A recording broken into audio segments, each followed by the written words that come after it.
देश भर में एक नई कानून व्यवस्था जो है वो लागू हुई है, खासतौर पर क्रिमिनल लॉज की अगर हम बात करें। नमस्कार, द न्यूज रूम 24 आवाज में आपका स्वागत है और मैं हूं सुरेंद्र शर्मा।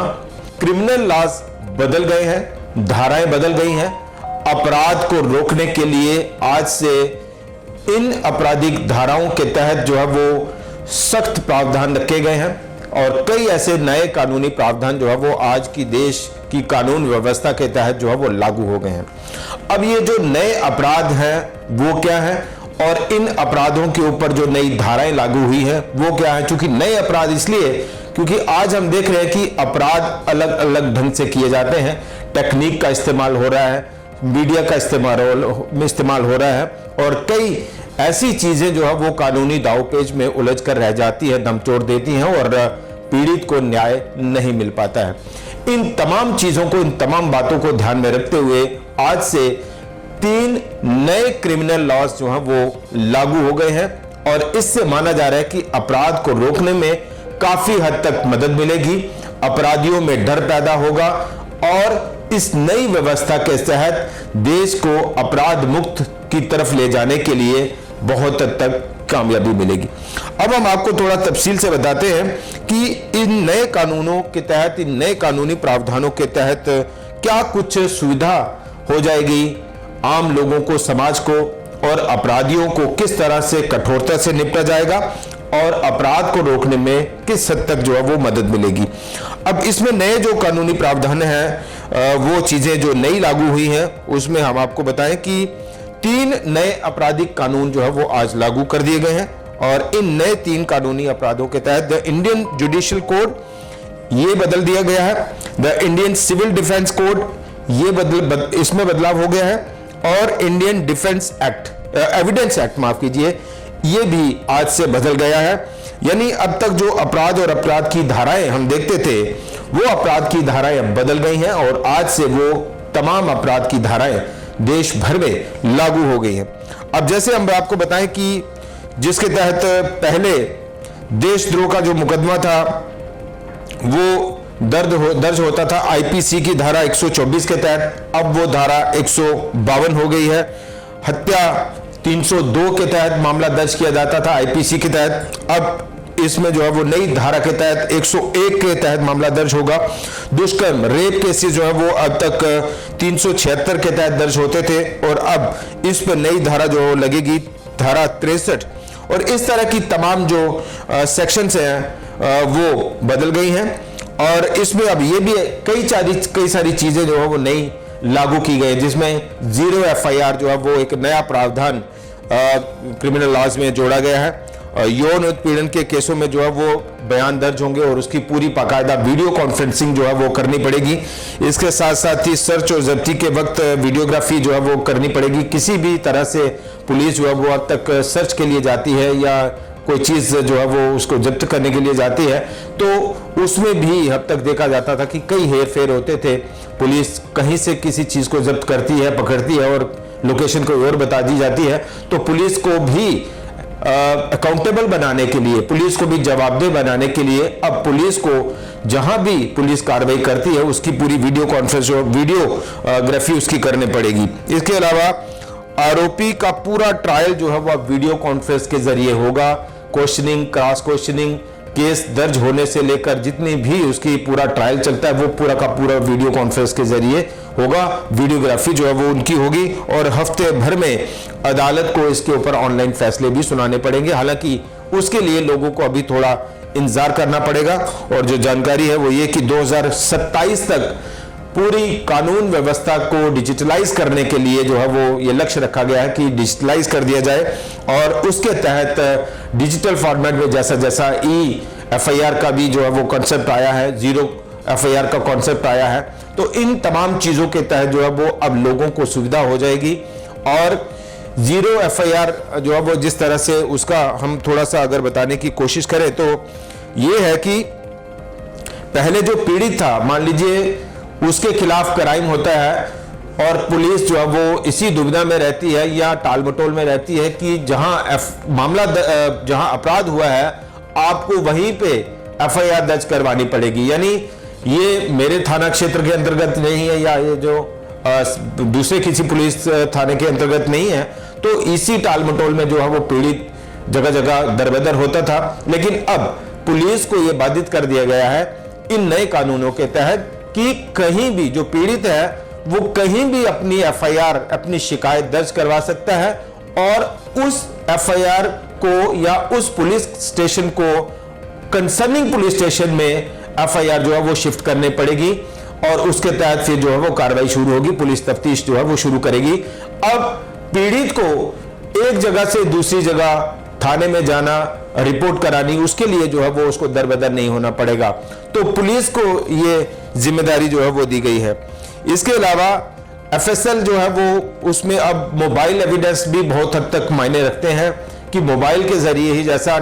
कॉल डिटेल क्या है, व्हाट्सएप क्या है और दूसरी चीजें जो है वो क्या कुछ है मोबाइल में जो है वो एक तरह से हम देखते हैं या अपराध के जगत में हम देखते हैं कि अब मोबाइल को भी एविडेंस के तौर पर देखा जा रहा है और इसमें मोबाइल एफएसएल की सुविधा जो है वो भी किसी भी क्राइम को सुलझाने के लिए या क्राइम की तह तक जाने के लिए मोबाइल एफएसएल जो है वो उसकी सुविधा भी दर्ज की गई है। पहली बार ईएफआईआर का प्रावधान जो है वो रखा गया है, यानी नागरिकों की सुविधा को सुनिश्चित करने के लिए पहली बार ईएफआईआर जो है वो दर्ज होगी और अपराध जैसा बता रहे थे कहीं भी हुआ हो वो ईएफआईआर के जरिए अपनी शिकायत दर्ज कर सकता है और उस जहां भी उसने शिकायत दर्ज की है तो उस पुलिस स्टेशन को, कंसर्निंग पुलिस स्टेशन जहां क्राइम हुआ हो वहां उसको शिफ्ट करना पड़ेगा एफआईआर को और ये जो जिम्मेदारी है ये पुलिस की रहेगी और उस पर जो है वो शुरू हो जाएगा, जो कार्रवाई है वो शुरू हो जाएगी। और इसके अलावा कुछ मामलों में अभी जो है वो जैसा वीडियो रिकॉर्डिंग जरूरी है, यौन हिंसा के मामले में जो पीड़ित का बयान जरूरी है वीडियो कॉन्फ्रेंस के जरिए जो है या वीडियो रिकॉर्डिंग के जरिए उसका दर्ज करना, और वीडियो रिकॉर्डिंग भी अब आवश्यक कर दी गई है और पुलिस को 90 दिनों के अंदर शिकायत का जो स्टेटस है वो देना होगा। और इसके अलावा हर 15 दिन में जो है वो फरियादी यानी जो पीड़ित है उसको स्टेटस बताना होगा कि आपके केस का जो पूरा स्टेटस है इस वक्त क्या है, मामला कहां पहुंचा है, तफ्तीश कहां पहुंची है। और पीड़ित को बिना सुने कोई भी सरकार 7 वर्ष या उससे अधिक के कारावास का केस वापस नहीं ले सकती है, यानी जिसके खिलाफ अपराध हुआ है यौन पीड़ित का, तो उसको सुने बिना सरकार या जो कोर्ट है वो फैसला नहीं देगी। इससे नागरिकों की रक्षा का, अधिकारों का जो है वो रक्षा होगी। और इसके साथ साथ ही हफ्ते भर में फैसला ऑनलाइन उपलब्ध कराना जरूरी। इसके लिए जैसा हमने कहा कि 2027 तक जो है वो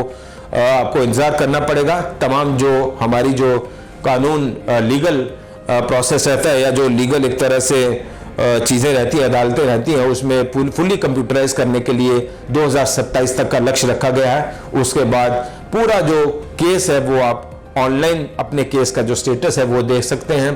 कहाँ आपकी तारीख पड़ती है, कब पड़ती है, यानी पूरा आपके केस का जो ट्रायल है वो आप ऑनलाइन उसके ऊपर जो है वो पूरी जानकारी हासिल कर सकते हैं। तो इन सब चीजों को रोकने के लिए, अपराध को रोकने के लिए जो है वो काफी हद तक इसमें देखा जा रहा है कि काफी बदलाव होंगे। उम्मीद की जा रही है कि ये जो नए क्रिमिनल लॉज लाए गए हैं, जो आज से देश में लागू हो गए हैं, तो इससे अपराध को रोकने में, अपराधियों में डर और खौफ पैदा करने के लिए, ट्रांसपेरेंसी लाने के लिए, पुलिस को अकाउंटेबल बनाने के लिए बहुत हद तक जो है वो मदद मिलेगी और बहुत हद तक ये जो नए कानून या नए कानूनी प्रावधान आज लागू हुए हैं उससे आम जनमानस को, आम लोगों को सीधे तौर पर फायदा होगा। इस बीच हमारे साथ जज सुभाष गुप्ता जी जुड़े हैं, रिटायर्ड जज हैं, जम्मू कश्मीर हाईकोर्ट में रहे हैं, और उनसे हम इस पूरे कानून के दावपेच या इन कानूनी प्रावधानों के जो प्लस माइनस है वो क्या है और उसको लेकर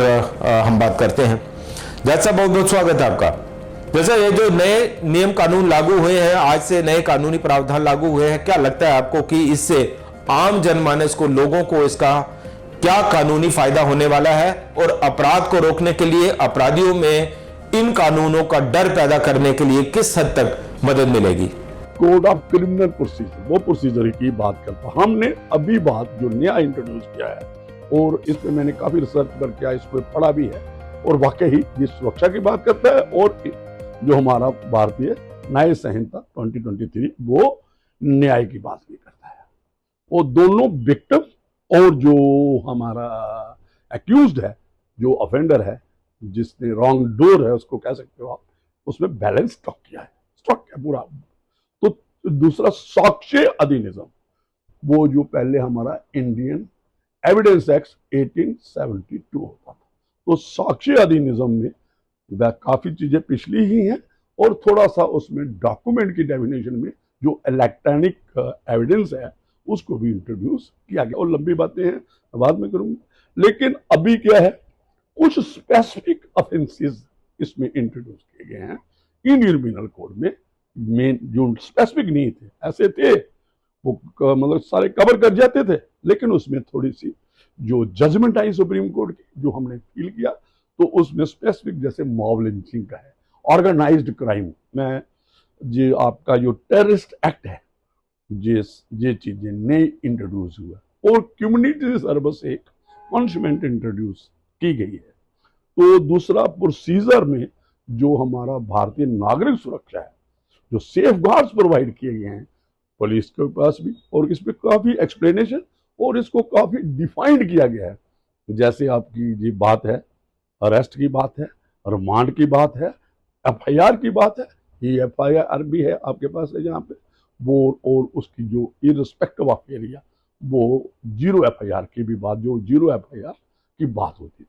तो उसके अलावा रिमांड की बात भी की गई है। और रिमांड का एक मिसकंसेप्शन था कि ये रिमांड जो है ये 60 दिन का चलेगा, पुलिस रिमांड पर्टिकुलर, और 90 दिन चलेगा जो ऑफेंसेस हैं, जो ग्रेविटी जिसमें ज्यादा है उसमें रिमांड 90 डेज है। तो मैं थोड़ा शार्ट रखते हुए इसको ये बात कहूंगा कि ऐसी कोई बात नहीं, रेंज बढ़ाई है। पुलिस अगर 60 डेज का टोटल रिमांड है तो 40 डेज तक रिमांड, पुलिस रिमांड कभी भी ले सकती है। तो ये होता है कि एविडेंस की जरूरत है, कई बार सर्च, सीजर, रिकवरी, कस्टोडी, इंटरोगेशन और कॉन्फ्रंट करना है एक्यूज को एविडेंस के साथ, विटनेस के साथ। तो ये जरूरत है। अगर कई बार 15 दिन के अंदर अंदर एविडेंस नहीं बनती है और उस वक्त पुलिस को काफी मुश्किल आ रही थी। हमारे जो ये लॉ है सुप्रीम कोर्ट, इसकी जो ये हर वक्त चेंज जो है, that is a need of the, लोग कहते हैं और मैं कहता हूँ टाइम। तो सुप्रीम कोर्ट अपने जजमेंट्स में काफी, क्योंकि एक जैसे फैक्ट्स नहीं होते, एक जैसे एलिगेशन नहीं होते, तो चेंज आती रहती है, एक जैसे जजमेंट नहीं आती। तो जो हमारे लीगल फंडेंटी से है, पुलिस है, एकेडमिक साइड पे जो जूनिस्ट प्रोफेसर हैं, और जो हमारे जे लोग हैं जो सिविल और खासकर जुडिशियल एडमिनिस्ट्रेशन को डील करते हैं, जो हमारे जजेस हैं और एडवोकेट हैं, इनको तो हर वक्त पढ़ना पड़ता है और हर वक्त अप टू डेट रहना चाहते हैं। तो इसलिए ये जो लॉज हैं, तो और आज से मुझे लगता है परफॉर्मेंस शुरू हो गई है। तो आपने सुना, ये थे रिटायर्ड जज सुभाष गुप्ता जी, जो इन नए कानूनों पर क्या कानूनी बारीकियां हैं उस पर जानकारी दे रहे थे और इन कानूनों को प्रभावी ढंग से लागू करने के लिए जानकारी दे रहे हैं, बता रहे हैं सीनियर एडवोकेट विशाल कपूर। जिन चीजों को ऐड किया गया, मुख्यतः उनमें sexual offences against girl child add किए गए। चेन स्नैचिंग एक ऑफेंस है जो बड़ा इंटरेस्टिंग, जम्मू में बहुत सी वारदातें चेन स्नैचिंग की होती रहती हैं, इसे ऐड किया गया। इसकी सजा अब अप टू 3 इयर्स इम्प्रिजनमेंट जो है वो बताई गई है। टेररिज्म को कभी भी इंडियन पिनल कोड में डिफाइन नहीं किया गया था, इसको अब डिफाइन कर दिया गया। Sexual offences against women and children, girl child पे एक नया चैप्टर ऐड कर दिया गया। कुछ पनिशमेंट्स जो हैं उनको तब्दील किया गया, जैसा कि मुख्यतः 83 ऐसी सेक्शंस हैं जिनमें पनिशमेंट को जो दी जाती थी, फाइन जो किया जाता था, उसको इंक्रीज कर दिया गया। और 23 ऐसे क्राइम्स हैं जिसमें मिनिमम पनिशमेंट प्रिस्क्राइब नहीं थी, यानी कि उसमें ऐसा कहा गया था कि अप टू 1 ईयर में 1 दिन 1 घंटा भी हो सकता था और 1 साल भी हो सकता था। अब उन 23 ऑफेंसेस में मिनिमम पनिशमेंट को प्रिस्क्राइब कर दिया गया। गैंग रेप के लिए 20 साल तक की सजा कर दी गई। सोडोमी को बाहर निकाल दिया गया, अडल्ट्री को बाहर निकाल दिया गया, और वेट्स एंड मेजर्स से रिलेटेड जो ऑफेंसेस थे उनको आईपीसी से बाहर निकाल दिया गया। अब उनके लिए अलग से जो एक्ट है उसके तहत कार्रवाई की जाएगी। एक बहुत ही इंटरेस्टिंग चीज जो मुझे लगता है बहुत अच्छी चीज है जो की गई, वो ये है कि अब जो छोटे मोटे जो ऑफेंसेस होंगे, उन ऑफेंसेस में community service as a offence शामिल कर दिया गया। यानी कि अगर कोई छोटा मोटा ऑफेंस में कोई पकड़ा जाता है तो कोर्ट ऑर्डर कर सकती है कि ये कम्युनिटी सर्विस करेगा, जैसे कि किसी अनाथ आश्रम में जाके 10 दिन सेवा करेगा या ऐसी कुछ चीजें जो हैं वो कर सकता है। कल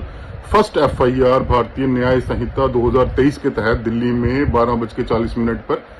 फाइल कर दी गई। मैं ये आशा करता हूं कि ये नए कानून बहुत अच्छे से इंप्लीमेंट किए जाएंगे और हमारे देश की कानून व्यवस्था पहले से बहुत बेहतर हो जाएगी। फिलहाल द न्यूज रूम 24 आवाज के इस अंक में इतना ही। नमस्कार।